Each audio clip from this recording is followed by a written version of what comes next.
For people that don't know much about critical minerals and rare earths, what are they and why should we care so much about them? Well, they are what makes the world work, critical minerals and rare earths. And as we enter new phases of industrialisation to handle climate change issues, they're almost the ballgame. And when we talk about defending the country, they're also the ballgame with contemporary weapon systems. So, for example, in the US military, 3,400 weapon systems have rare earths in them. And when you go to critical minerals, then you're talking, of course, about battery technologies as well as rare earth permanent magnets. You're talking about a whole range of things which strengthen steel, which are able to handle great heat challenges, which are really, it's the backbone of industrial society. Or as somebody once said, rare earths are the vitamins of industry. When you've got 3,400 US defence systems that are reliant on rare earths, how important then are they to global security? Well, totally. And it's not just the US. This is not something unique about US weapon systems. Every day of the week, Russians and Ukrainians are throwing rare earths at each other. It's ubiquitous in all sorts of industries. The weapons industry is one. Give us a greater insight into how rare earths are actually used in the military. Well, the most important thing really is the permanent magnets. Permanent magnets are what helps in the guidance systems in relation to missiles. They are important in having within them an element which has got a very, very high tolerance of heat. You can develop weapons without them, but they're not very effective. They're not very accurate. So they're just totally critical. So in that case, if they're so critical to global security, why have we just been digging them up and shipping them off to China? Well, China's run brilliant statecraft for quite a long time. Rare earths have been around for a long, well, they've obviously been around for millions of years, but in terms of our understanding of both critical minerals and rare earths, they've been around for quite a while. But it's really only since the 90s when Deng Xiaoping said that the Middle East has oil, we have rare earths, that their strategic component of their value has become more and more to mind. Now there is a monopoly, effectively monopoly, on all sorts of phases of production of rare earths, processing of rare earths, and it's not a good thing. It's not a good thing for China, it's not a good thing for us. Because they, in the end, they've not got unlimited supplies. They, in the end, will need more and more of their own production. So we need to have an alternative. But we're trying to break their monopoly, something that they've got 2 decades of a head start on us. I mean, how can we do that? Well, we're the ball game. In Western Australia, you have the world's greatest mineral province. We're not the world's greatest mineral country, that's Russia. But if you break it down into the various provinces of Russia and here, West Australia is the world's greatest mineral province. We've got the world's best mining education system. We've got the world's best practices in mining. Now it may be here in WA, but it can be across the whole country. So rare earth mines in development are not just in WA. They're in the Northern Territory, they're in South Australia, and they're coming up, and then New South Wales, and they're coming up in Victoria. But how do we break that? How do we break that monopoly when they've got such a head start on us? And can we afford to wait any longer? We can't afford to wait, and we're not actually waiting. We are investing in processing now. Processing is an important part of the ball game. And thus far we've been digging up and sending away. Now we're getting into processing. And the government has established a risk-sharing arrangement with a firm called Iluka. The government's putting in a soft $1.2 billion loan to ensure that that works. That's the only way you can go. I am so pleased that that's happening because that tells you what you can do. Now, they're not going to the important metallisation process yet. It is in the plans, but the money's there for the first 3 stages. It's a fourth. And that will be when we really surge, when that happens. It takes time, but not a huge amount of time, and you've got to start somewhere. Do you think Australia should get to the point that we control it from go to woe, or just get these rare earths to a point that we can ship it off to a place like Japan and they can then bring it to fruition? Both. It's what we've got to comprehend. If we're going to be of value to the rest of the world, we've got to also allow their industries, the rest of the world's industries, particularly US industries, to be able to operate off what we can send them. But we also want to do it ourselves. We want to do batteries. There's no reason why we shouldn't set up a permanent magnet manufacturing facility here. One of the good things about us in Australia is when it comes to mining, we think in terms of huge dollars. When you're talking about a rare earth processing facility, you may be talking 4 to 5 billion. When you're talking about doing a gas offshore outfit in Western Australia, you're talking about 40, 50 billion. So we are not fazed by cost. The problem is making money. You can't really make money off them, or not. You won't be able to for quite some time. And therefore, if you're going to get up an alternative processing system to others now in existence, the government has to be there. So everything I say about what Australia is capable of doing always has that caveat underpinning, which is hard for a free trader like me, that the government has to be engaged. Because we need private companies. We don't have government mines, but there's a lot of private companies looking at this saying, I'm not going to be making any money for 10 years. Absolutely right. And that is why we have to have the government step in. I think the government has a willingness to step in. It needs to, and it has many agreements with America, with other countries, about doing something together on rare earths. But now we've got to the point where we have to be specific. We have to actually sit down and do the work. Now, you can do that in partnership with the US. You can do it in partnership with Japan. I think it ought to be an AUKUS priority. Because AUKUS is about supply chains, apart from submarines, and this is the ultra supply chain. Despite its name, rare earths and critical minerals, they're not that rare, but processing, it's the processing that's the ballgame. Yeah, look, rare earths are not rare at all. It's everywhere. Quality, it's not everywhere quality. In Australia, it is pretty well everywhere quality. So we are really very important. But the point is to produce them in circumstances in a socially commendable way. So we are environmentally responsible. We do have, under native title requirements, an obligation to consult the Aboriginal community. We do have a fiscal responsibility, and we have a lot of land. So that where rare earths are being produced in other places like Burma and parts of Africa, horrible circumstances in which they're being produced. But we're not like that. We're very experienced and very educated. The problem with that is that environmental and Indigenous considerations take time, and so they should. But that, of course, delays the whole process. Not so much so. The Indigenous, WA, and Australia doesn't know this, we're native title headquarters. About 80% of WA is under some form of native title. And I would say of native title, 90% of native titles in Western Australia. It's hardly in the east at all. And they're just used to, there's thousands or hundreds of mines here. They just do deals. They're not a hold-up. Environmental, not so hard. We're just pretty old and battered part of the world. And it's pretty easy to see what effect a dig for a mine will have and what you need to do to clean up. And there's no people in the vicinity.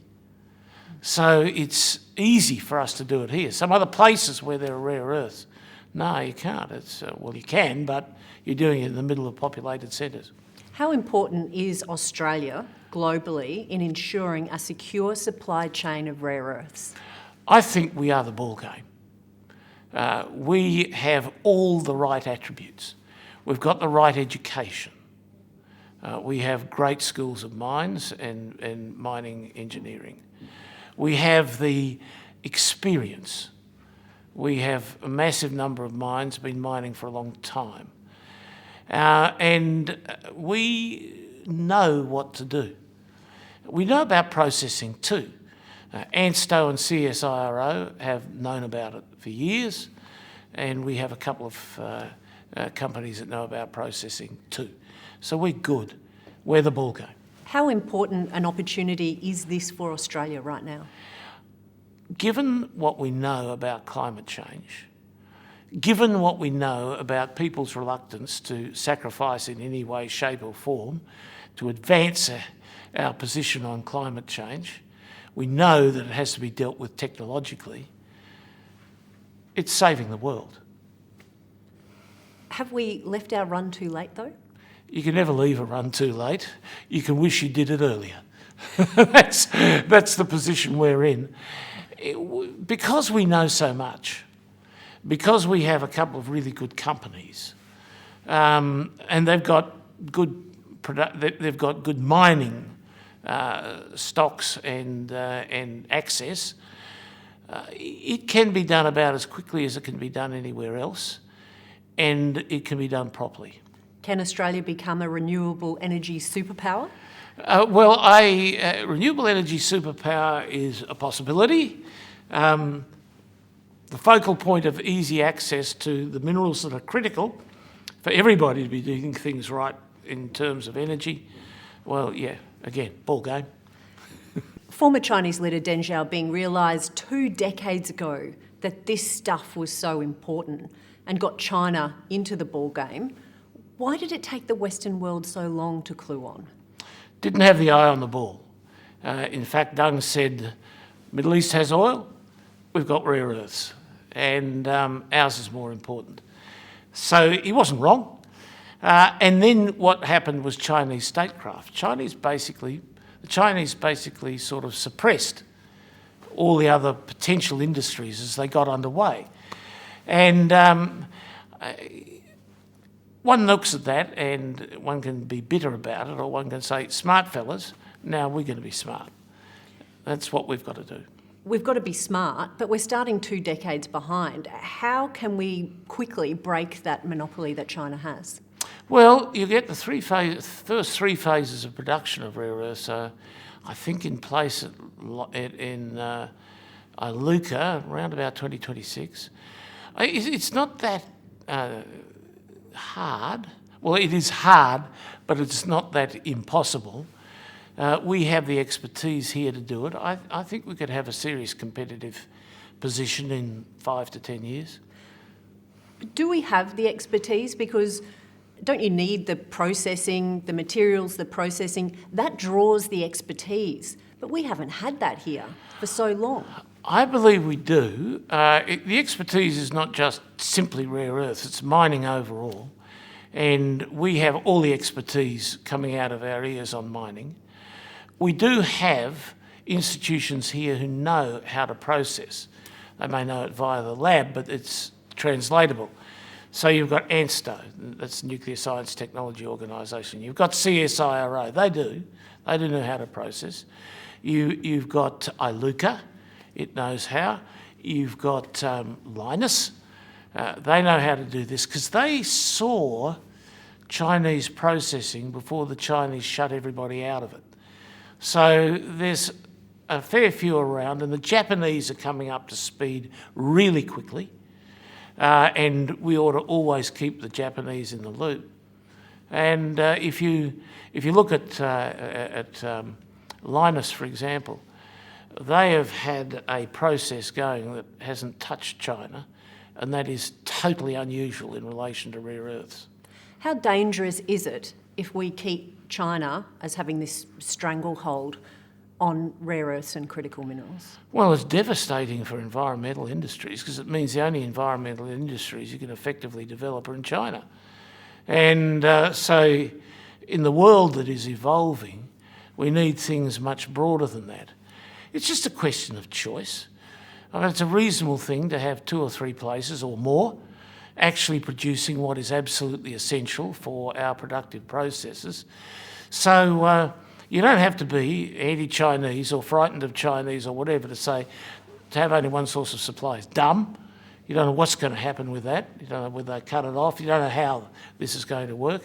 So we are in not a unique position, but close to it, to actually bring the rest of the world some decent choice. What are the chances, the realistic chances of China cutting off us or others in the Western world from the rare earth exports? Don't know. I mean, I think they did as the Japanese once. But they did that in 2010 over a territory dispute, Yeah. but they didn't do it again. Well, they did. These are not rare earths, but the 2 materials that makes microchips. They've just cut that off. That's applying right now as we speak. And I think that's a signal. And there was a discussion about whether or not they'd let Lockheed have permanent magnets that they'd produced. Biden went spare on that subject, and they did, I don't know how, but they did get a substitute for it, which may have been from stockpiles or it may have been from a process that they were closely engaged in themselves. So China rattles the cage on that all the time. They have in fact passed legislation. They passed legislation, 2 lots, I think it was 2019 and 2020 or 21, in which they said that they would not send rare earth product to anybody who was an adversary of China. So technically speaking, they've already legislated against the United States, or us for that matter, and they've just not implemented it. So they've positioned themselves to do it. So they're basically hanging the axe over us. Well, you can look at it that way, or they can say they're incentivising us. It's a curious position to be in, to identify China as a potential national security threat, but export all our lithium and other rare earths and critical minerals to them. Yeah, that's true. And we've got to deal with it. Most Australians will say, we've always said, we're digging this stuff up and sending it overseas. Why don't we start producing a few things here? So I say, why don't we start producing a few things here? Batteries we should be able to do, like it's going out of style. And rare earth permanent magnets, I think we could do that too. But lithium and batteries is a slightly different matter. That's quite a profitable trade. The rare earths is not going to be for quite some time. So we're going to have government underpinning throughout. What would, hypothetically, if China did decide to swing the axe, what would be the repercussions? Possibly war. I don't think it'd be a very sensible thing for China to do, and it wouldn't have an immediate impact on on American weapon systems because all their producers have got big stockpiles. But in terms of the car manufacturing of Europe and the US and many other places, gone.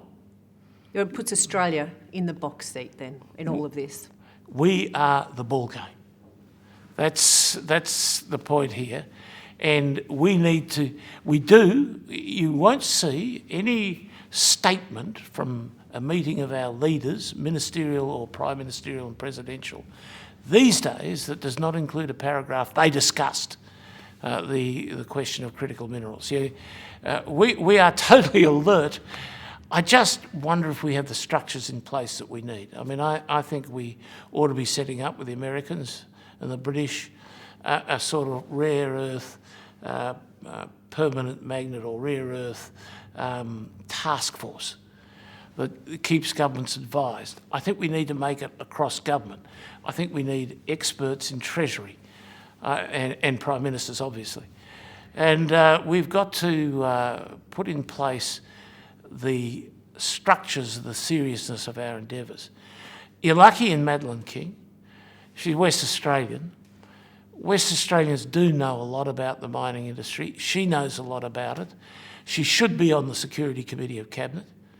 And it's We need gestures which show the seriousness of our intent, but we also need the bilateral, multilateral bodies that can keep a constant watching brief. The problem is, this process we're talking about is a process that produces a lot of pollution. And China has been the only country up until now that's willing to have it in its own backyard. A lot of people would be saying, why don't we just allow that to happen? No more pollution than uranium. Less, actually. That's why we're one of the people who I think can most successfully produce this in a way that can give our community peace of mind as we do it. We've been handling radioactive stuff for decades. Like I said, we know everything that needs to be known. And we know how to keep contained materials which have some radioactivity. And I've got to say, rare earths radioactivity is slight, even though it does occur, generally speaking, with uranium and thorium. They do occur with uranium and thorium. The ability to carve them out and handle them effectively, we know how to do it. We don't need to be trained in that. Or we always need to be trained, but we don't need to develop the manuals. We've got them. It wasn't just China that realised the importance of these rare earths and critical minerals 20 years ago. There was a bloke in Iluka that also realised it. Well, good on them, and they're good. We've got some good people in the mining business here in relation to this. What's going into Iluka will be able to take pretty well any part of the production from our rare earth mines and process it. Won't have to be sent to China. So they're actually going to be able to handle a large proportion of it. We're not talking about huge amounts of material. This ain't iron ore. And we're talking about modest amounts in terms of taking up space and all the rest of it, but they are absolutely critical. And basically, I think Iluka can do the job. Coming from a different angle, Lynas is also going to a point in production, not as far as Iluka, but they could go further. If you had a couple here, even one with Iluka's good, but if you had a couple here, you basically do the job.